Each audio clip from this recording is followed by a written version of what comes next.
বাংলাদেশে ইসলামপন্থীদের রাজনীতি ঐক্য নাকি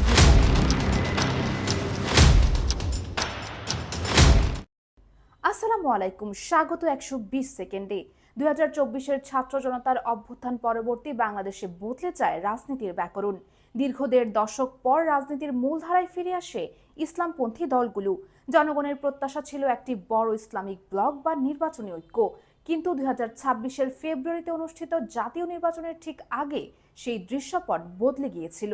নির্বাচনের কয়েক মাস আগে থেকে ইসলামপন্থীদের ঐক্যের জোরালো হাওয়া বয়।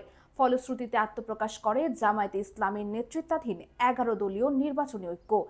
উদ্দেশ্য ছিল ভোটের মাঠে একক শক্তিশালী অবস্থান তৈরি করা। তবে সব দল এক ছাতার নিচে আসেনি।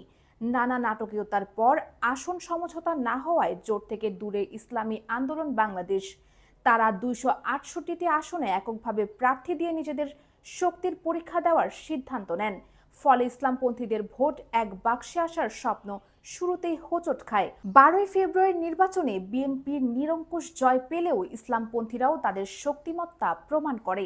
জামায়াতে ইসলামীর নেতৃত্বাধীন জোট 61টি আসন সহ মোট 77টি আসনে জয়ী হয়।